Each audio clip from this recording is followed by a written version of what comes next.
Good morning everyone, welcome to civil services study. यह है practice set number 113 UPPSC के लिए। प्रैक्टिस करेंगे इसमें हम इंडियन पॉलिटी के प्रश्नों पर। और इस टेस्ट सीरीज़ की जो प्लेलिस्ट है उसका लिंक आपको डिस्क्रिप्शन बॉक्स में मिल जाएगा। वहाँ पर आप टेस्ट नंबर 1 से लेकर 113 तक पहुँच सकते हैं। टेलीग्राम चैनल से जुड़ जाएगा। सिविल सर्विसेज स्टडी के जितने भी स्टूडेंट यूकेपीएससी पीसीएस वाले हैं वो भी साथ साथ प्रैक्टिस करते रहिएगा। 3 अप्रैल को एग्जाम है प्रीलिम्स का। तो क्वेश्चन नंबर 1 है। पहला प्रश्न है, भारतीय संविधान के अंतर्गत निम्नलिखित में से कौन सा अनुच्छेद संसद को राज्य सूची के विषय के संबंध में विधि यानी कानून बनाने की शक्ति प्रदान करता है? अनुच्छेद 115, 16, 26, 249। इसका आंसर ऑप्शन नंबर डी, अनुच्छेद 249। तो आर्टिकल 249 के तहत राज्यसभा यदि अपने उपस्थित एवं मत देने वाले सदस्यों के 2/3 बहुमत द्वारा राज्य सूची के किसी विषय पर कानून बनाने के लिए प्रस्ताव पारित कर दे तो हमारी पार्लियामेंट यानी संसद उस पर कानून बना सकती है। नंबर 2 पर आ जाइए। भारतीय संविधान के अनुच्छेद 87 के अंतर्गत भारत का राष्ट्रपति अभिभाषण देता है। संसद के दोनों सदनों की संयुक्त बैठक में, संसद के दोनों सदनों के संयुक्त अधिवेशन में, संसद के दोनों सदनों के संयुक्त सत्र में, या एक साथ समवेत संसद के दोनों सदनों में। क्या है इसका आंसर? सब एक ही जैसी लग रही हैं चारों लाइनें। देखिए, समवेत का मतलब होता है यहाँ पर एकत्र, यानी जब संसद के दोनों सदन एकत्र होते हैं तब देता है वो। तो डी सही उत्तर हो जाएगा इसका। तो भारतीय संविधान के अनुच्छेद 87 के अनुसार भारत का राष्ट्रपति लोकसभा के लिए प्रत्येक साधारण निर्वाचन के पश्चात प्रथम सत्र के आरंभ में और प्रत्येक वर्ष के प्रथम सत्र के आरंभ में एक साथ समवेत संसद के दोनों सदनों में अभिभाषण देता है, यानी जब संसद के दोनों सदन एक साथ एकत्र होते हैं, संचित होते हैं। नंबर 3 पर आ जाइए। निम्नलिखित में से कौन सा एक प्रावधान भारतीय संविधान के अंतर्गत संसद के सदस्यों के विशेषाधिकारों तथा उन्मुक्तियों को निर्धारित करता है? स्टेट पीसीएस के एग्जाम में सीधे सीधे आर्टिकल से प्रश्न बन जाते हैं, लेकिन यूपीएससी नहीं करती आर्टिकल से, करेगी तो स्टेटमेंट बनाकर करेगी। तो इसलिए जितने भी संविधान के अनुच्छेद हैं इम्पोर्टेंट, ठीक है, किस में क्या है वो पता होना चाहिए। इसका आंसर है अनुच्छेद 105। तो भारत का संविधान अनुच्छेद 105 संसद के सदनों की तथा उनके सदस्यों की समितियों की शक्तियों, विशेषाधिकारों तथा उन्मुक्तियों को निर्धारित करता है। नंबर 4 पर आ जाइए। संविधान के किस अनुच्छेद के अंतर्गत न्यायालय द्वारा संसद की कार्यवाहियों की जांच करना प्रतिबंधित किया गया है? यानी सुप्रीम कोर्ट हो गए, हाई कोर्ट हो गए, डिस्ट्रिक्ट कोर्ट हो गए, ये संसद की कार्यवाहियों की जांच नहीं कर सकते, ऐसा संविधान में कहीं लिखा है, वो है अनुच्छेद 122 में। तो संविधान के अनुच्छेद 122 में न्यायालय द्वारा संसद की कार्यवाहियों की जांच न किए जाने का प्रस्ताव किया गया है। नंबर 5 पर आ जाइए। निम्नलिखित में से कौन सी समिति या आयोग भारत के संघ राज्य संबंध से संबंधित नहीं है? सरकरिया आयोग, राजमन्नार आयोग, इंद्रजीत गुप्ता समिति, पुंछी आयोग। संघ राज्य से संबंधित यानी केंद्र राज्य से संबंधित समितियां सरकरिया आयोग तो है, कई बार एग्जाम में पूछा भी है, राजमन्नार आयोग भी है, पुंछी आयोग भी है, इंद्रजीत गुप्ता समिति नहीं है, ये चुनाव सुधारों से है। तो इंद्रजीत गुप्ता समिति का गठन जो है वर्ष 1998 में चुनाव सुधार एवं जन प्रतिनिधित्व कानून 1951 में संशोधन के लिए सुझाव हेतु किया गया था। और इस समिति का मुख्य उद्देश्य है चुनाव कार्यों में राज्य की ओर से धन उपलब्ध कराए जाने की व्यावहारिकता का विशेष अध्ययन और उस पर अपना निष्कर्ष देना। बाकी शेष तीनों जो हैं केंद्र राज्य से संबंधित समितियां हैं, राजमन्नार, पुंछी और सरकरिया। नंबर 6 पर आ जाइए। संविधान के किस अनुच्छेद के अंतर्गत भारत के राष्ट्रपति मूल अधिकारों के कार्यान्वयन को स्थगित कर सकते हैं? अनुच्छेद 20 और 21 के अतिरिक्त। ये इंपॉर्टेंट प्रश्न है और इसका उत्तर है अनुच्छेद 359। ठीक है। तो 44वां संविधान संशोधन जो हुआ था 1978 में, उसके बाद अनुच्छेद 352 के अंतर्गत राष्ट्रीय आपातकाल की उद्घोषणा के प्रवर्तन में रहने की स्थिति में अनुच्छेद 359 के तहत आदेश जारी करके अनुच्छेद 20 और 21 के अतिरिक्त संविधान के भाग 3 द्वारा प्रदत्त मूल अधिकारों के कार्यान्वयन को स्थगित कर सकते हैं। इंडियन पॉलिटी की जो भाषा है थोड़ी क्लिष्ट टाइप की है, अगर कहीं समझ में नहीं आए तो 2 बार 3 बार पढ़ के उसको समझ लीजिएगा। इसी तरह से लक्ष्मीकांत में भी बहुत सारे वर्ड हैं जो क्लिष्ट रूप में लिखे गए हैं। ठीक है, क्योंकि ट्रांसलेशन है इंग्लिश से हिंदी में, इसलिए क्लिष्टता आती है। मूल जो है अंग्रेजी में बना था ये। नंबर 7 पर आ जाइए। निम्नलिखित में से भारतीय संविधान के किस अनुच्छेद का उपयोग अभी तक नहीं किया गया है? अभी तक 352 ये है राष्ट्रीय आपातकाल यानी नेशनल इमरजेंसी, 356 ये है राष्ट्रपति शासन यानी स्टेट इमरजेंसी, यह है 360 यानी फाइनेंस इमरजेंसी यानी वित्त आपातकाल का उपयोग या प्रयोग अभी तक नहीं हुआ है। तो अनुच्छेद 360 वित्त आपात यानी फाइनेंस इमरजेंसी से संबंध उपबंध करता है। इस अनुच्छेद का उपयोग भारत में अभी तक नहीं किया गया है और इस अनुच्छेद के अनुसार यदि राष्ट्रपति को यह समाधान हो जाए कि ऐसी स्थिति पैदा हो गई है जिससे भारत या उसके किसी भी भाग का वित्त स्थायित्व संकट में है, तो वह वित्त आपातकाल की उद्घोषणा कर सकता है। तो भारत के साथ ऐसी स्थिति नहीं हुई है और ऊपर वाले ने चाहा तो होगी भी नहीं। क्वेश्चन नंबर 8 पर आ जाइए। निम्नलिखित में से किस राज्य में सर्वप्रथम लोकायुक्त कार्यालय की स्थापना हुई थी? लोकायुक्त कार्यालय की बात कर रहा है। इसका उत्तर है महाराष्ट्र। तो भारत में महाराष्ट्र पहला ऐसा राज्य है जहां लोकायुक्त कार्यालय की स्थापना महाराष्ट्र लोकायुक्त और उप लोकायुक्त अधिनियम 1971 के तहत वर्ष 1971 में की गई थी।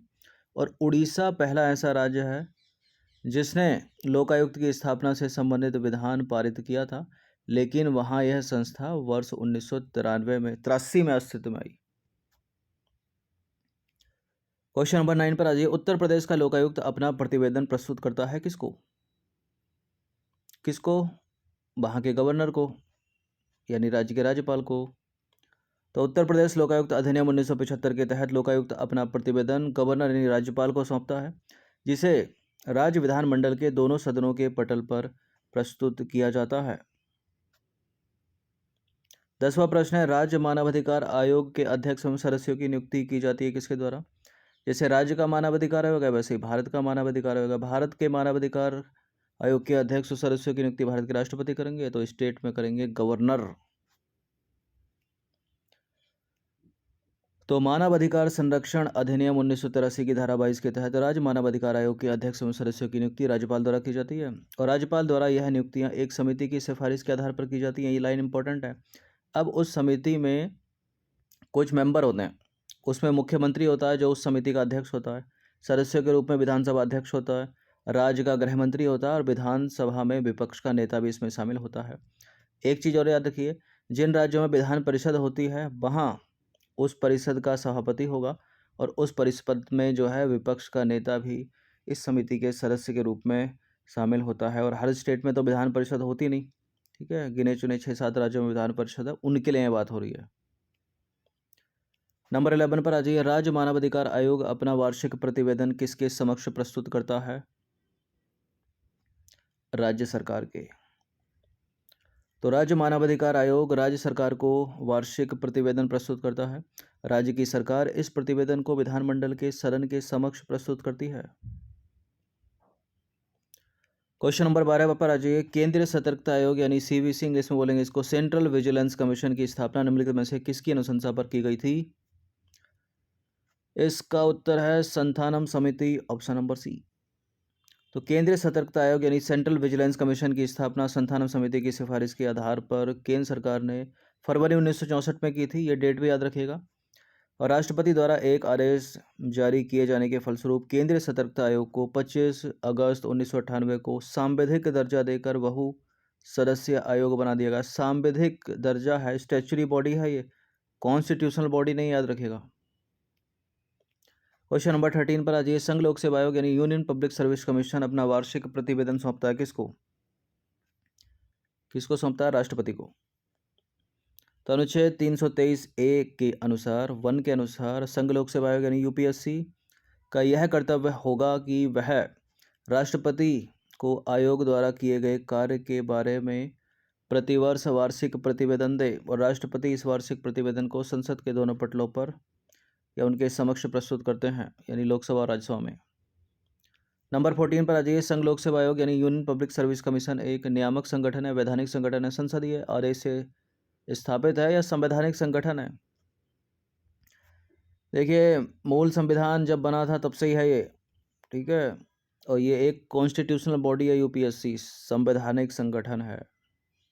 तो संघ लोक सेवा आयोग यानी यूपीएससी एक संवैधानिक संगठन है, कॉन्स्टिट्यूशनल बॉडी है।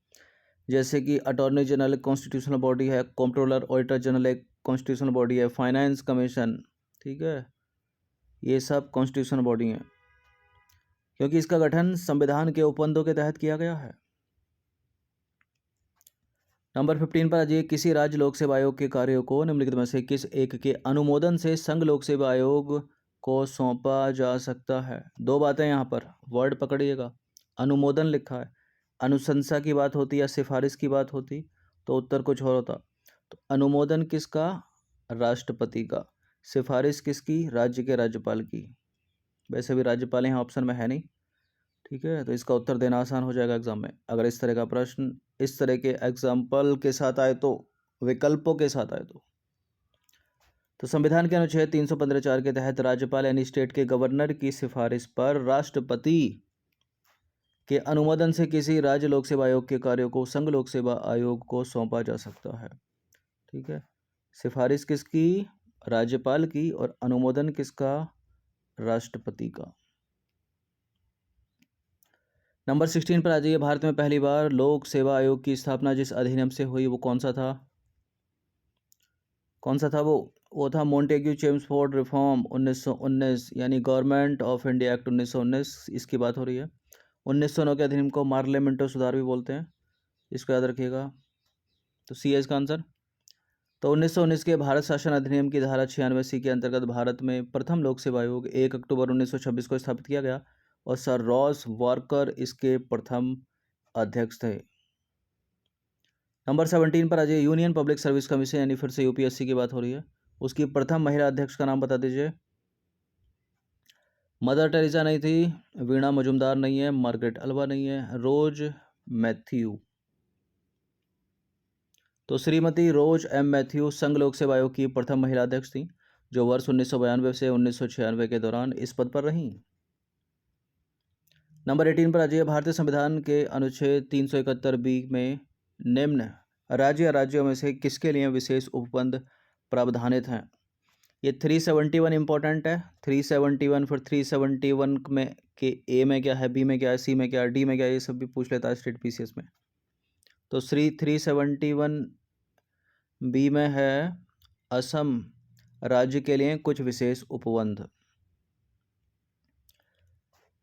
देखिए, भारतीय संविधान के अनुच्छेद 371B में असम राज्य के लिए विशेष उपबंध किया गया है, और जो 371 है उसमें गुजरात, महाराष्ट्र, गोवा और आंध्र प्रदेश के लिए कुछ मामलों में विशेष उपबंध किया गया है। कभी अनुच्छेद 370 में जम्मू कश्मीर के लिए विशेष उपबंध था, लेकिन वो हटा दिया गया। इसी तरह से जब 371 हम ए से जे तक जाएंगे तो यहाँ देखेंगे कि ए में नागालैंड के लिए, बी में असम के लिए, जो कि ये उत्तर है, ठीक है, सी में मणिपुर, डी में सिक्किम, इस तरह से आगे चलते जाओ तो मिजोरम के लिए, अरुणाचल प्रदेश आदि राज्यों के लिए विशेष प्रावधान किए गए हैं, और इन राज्यों को विशेष दर्जा इनकी जनजातीय संस्कृति को संरक्षण प्रदान करता है, ठीक है। कुछ विशेष दर्जा है इनको जो इनकी जनजाति संस्कृति को संरक्षण प्रदान करता है। तो याद रखिएगा A B C D E F, ठीक है।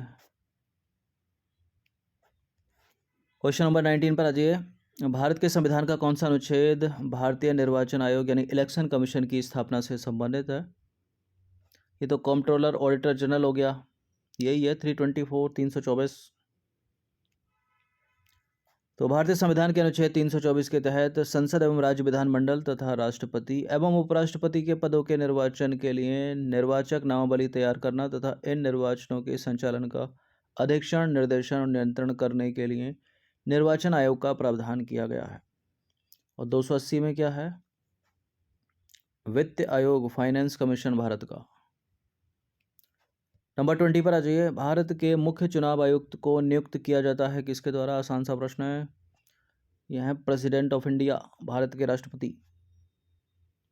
भारतीय संविधान के अनुच्छेद 324(2) के अनुसार भारत के निर्वाचन आयोग के मुख्य चुनाव आयुक्त तथा अन्य चुनाव आयुक्तों की नियुक्ति संसद द्वारा बनाई गई विधि के अधीन राष्ट्रपति द्वारा की जाती है, यानी पार्लियामेंट द्वारा की जाती है, ठीक है, कानून के अधीन।